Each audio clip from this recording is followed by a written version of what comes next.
Dalam bisnis, masalah besar tidak selalu datang secara tiba-tiba atau berlangsung kacau. Melainkan sesuatu yang terlihat aman atau operasional berjalan lancar, diam-diam memperlihatkan tanda-tanda yang tidak wajar. Nah, aktivitas bisnis itu bergerak dengan aman seperti itu. Nah, akibatnya detail-detail hal kecil itu terlewat oleh owner tanpa sadar, dan perhatian dari si owner ini mulai berubah, fokusnya itu berubah. Nah, kenapa hal ini bisa terjadi? Langsung aja yuk kita bahas bersama-sama dengan Coach Arif. Halo Coach. Hai. Oke Coach, jadi belum lama ini saya habis membaca satu kasus gitu ya Coach ya. Ada sebuah pet shop itu di Surabaya. Jadi dia itu baru melaporkan kalau selama kurang lebih 10 tahun itu paket pakan kucing yang biasa dikirim itu nyampe ke customer itu ternyata bukan pakan kucing Coach, melainkan tuh kerikil-kerikil gitu Coach. Dan dia tuh baru sadar itu setelah dapat komplain atau dapat rating itu turun, terus ya komplain ada gitu, tapi ya menurut dia mungkin entah itu dia salah masukin gitu, cuma sekedar oh mungkin ini 1-2 aja gitu, tapi ternyata tanpa sadar tuh nggak ada pemasukan, maksudnya pemasukan kok kayaknya semakin menurun gitu. Nah setelah ditelusuri ternyata ya memang ada kesalahan gitu, ternyata dari si jasa ekspedisi selama ini ibaratnya menipu gitu ya Coach. Nah kenapa ini menarik? Berarti fenomena ini menarik menurut saya karena ternyata ada bisnis yang menurut beberapa owner sudah berjalan lancar selama ini, sudah ibaratnya operasionalnya sudah oke gitu, ternyata ada detail-detail kecil yang terlewat, salah satunya seperti ini gitu Coach. Dan ini tuh mengingatkan saya dengan salah satu teori psikologi ya Coach, yang disebut dengan inattentional blindness, itu dengan salah satu tokoh namanya Simon. Jadi dia menjelaskan bahwa manusia itu tanpa sadar tidak melihat sesuatu di depannya. Jadi fokusnya tuh gampang teralih gitu. Saya ambil contoh ketika eksperimennya si Simon ini, ada namanya kalau nggak salah gorilla, invisible gorilla. Saya tahu itu. Ya, mungkin Coach pada dengar ya. Iya, bahkan ada YouTube-nya. Oh ya, jadi di mana yang ada peserta ya Coach ya, yang bermain bola. Bermain basket. Oh ya, bermain basket. Terus ada fokus, ada gorila. Ya kan ada gorila, jadi fokusnya si peserta ini beberapa teralihkan gitu. Nah, menurut saya ini berkaitan nih Coach dengan si owner ini, dimana dia fokusnya hanya menjalankan bisnisnya saja gitu, tanpa sadar dia tidak melihat ada nih kesalahan kecil ternyata yang mana nih cukup merugikan gitu untuk perusahaannya di jangka panjang gitu. Nah kalau dari sisi NLP nih kira-kira Coach bagaimana nih Coach? Apakah ada sesuatu yang sama gitu Coach?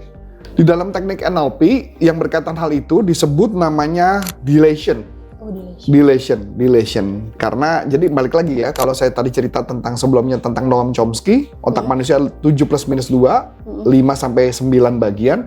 Ketika manusia fokus kepada satu titik, maka semua informasi itu akan di-delete sama dia. Nah, itu juga terjadi karena manusia punya namanya reticular activating system. Ya, betul Coach. Reticular activating system itu konsepnya kayak gini, contoh. Misalkan ayah pengen beli sesuatu. Pengen banget beli sesuatu. Nggak tahu kenapa, karena ayah pengen, mendadak di depan ayah, di jalanan, di tempat kemanapun ayah pergi, itu benda jadi banyak. Gitu ya. Padahal barang itu memang ada, cuman ayah nggak ngeliat. Tapi karena ketika ayah memang menginginkan, maka otak ayah akan mengirimkan informasi tersebut. Jadi kita mendadak jadi kayak fokus itu. Dia mendelete bagian lain, tapi dia fokus di bagian lain. Nah, saya sering pakai itu untuk training motivasi atau training berkaitan dengan selling. Saya kasih contoh. Ini yang biasa saya lakukan di pelatihan saya. Ayah coba tangannya gini, ngarep ke depan. Kelihatan nih kamera, lihat ya.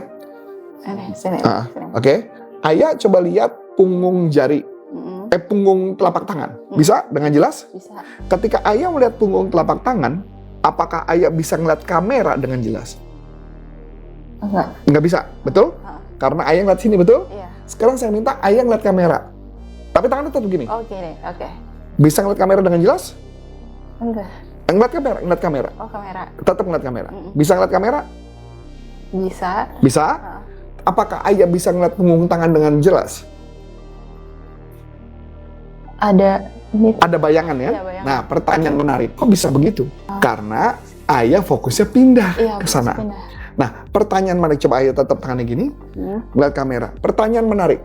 Kalau ayah melihat bahwa hal itu sulit, maka ayah akan melihat kesulitan. Ketika ayah melihat peluang, maka ayah akan melihat peluang. Kalau mama ketika dia fokusnya adalah nggak mungkin, maka jadi nggak mungkin. Kalau ngelihat mungkin, maka akan jadi mungkin. Begitu juga kalau ini hutang, ayah ngeliat hutang, maka nggak bisa ngeliat peluang. Begitu juga ayah ngeliat peluang, maka ayah nggak bisa ngeliat tapak tangan dengan jelas. Bukan utangnya lunas, bukan. Kan. Paham ya? Iya. Yang artinya maksudnya apa?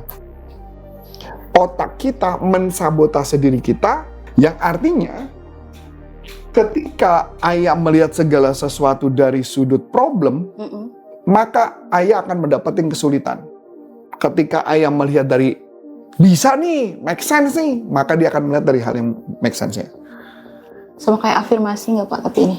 Lebih tepatnya bukan afirmasi, tapi lebih tepatnya karena otak manusia 7+2 dan ada reticular activating system. Sama seperti ketika ngeliatin invisible gorilla.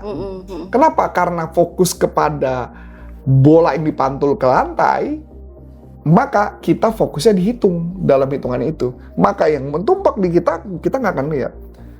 Begitu juga kalau kita ngelihat segala sesuatu, kita ngelihatnya adalah baik-baik saja, kita akan melihat kebaikan. Kalau kita ngelihat adalah hal buruk, maka yang muncul di depan kita adalah ya buruk. Itu yang terjadi. Begitu juga sebenarnya kalau kita balik lagi ke pet shop, harusnya yang dia lakukan sama dia buat sistem. Supaya sistem itulah yang nanti dia lihat, dia punya dashboard bagaimana mengelola bisnisnya. Karena satu orang komplain, kalau dalam dunia marketing, sebenarnya mau komplain lebih dari satu. Yang komplain tuh bisa ratusan orang atau puluhan orang. Iya. Jadi satu komplain itu merepresentasikan banyak orang. Jadi pertanyaan menarik, ketika dia dapat satu komplain, harusnya dia saat itu juga ngecek sistemnya apa yang salah. Jangan menganggap bahwa enggak, kami baik-baik aja.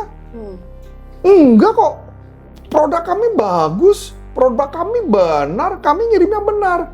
Kalau buat saya secara pribadi, secara bisnis, ketika ada komplain, kita nggak perlu bela diri.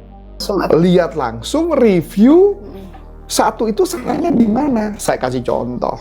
Dulu saya jualan buku. Saya lupa judul buku yang mana, kita keluarin buku baru. Kemudian orangnya minta tanda tangan. You know what? Orangnya ternyata yang tanda tangan bukan saya. Jadi karyawan saya yang tanda tangan buku itu. Aduh, Adi masih ingat tuh, dia sampai ketawa tuh. Tahu dong, Di? Karyawan saya yang tanda tangan. Ketahuan sama customer. Karena beda. Karena dia udah pernah beli buku saya berapa biji. Kok tanda tangannya beda? Loh, pertanyaan menarik. Itu kan komplain dong? Iya, komplain. Tahu nggak apa yang saya lakukan? Saya ganti seluruh bukunya, saya tanda tangan ulang. Oh, berarti buka satu buku? Saya buka lagi. Nggak apa-apa, coach. Tapi buat saya nggak bisa. Itu nama baik. Bahkan saya tambahin bonus.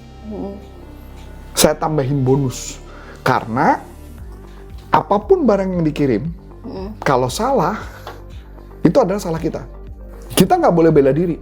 Kalau satu orang komplain, kan dia bukan memang punya rencana mau komplain dong. Iya. Apakah rugi saya ngirim beberapa buku? Enggak.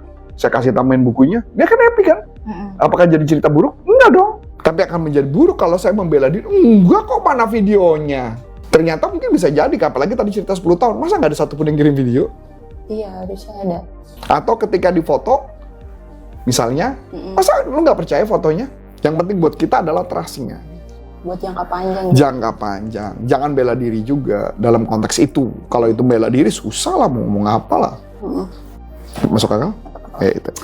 Wah, seru banget nih pembahasan hari ini bersama Coach Arif. Buat teman-teman yang ingin tahu topik ini lebih lanjut, bisa langsung join aja ke grup WhatsApp yang ada di kolom deskripsi. Sekian dari aku ya. Dan saya Coach Anton, saya mengucapkan terima kasih, sukses buat Anda, sampai jumpa, and happy for business untuk Indonesia. Bye-bye.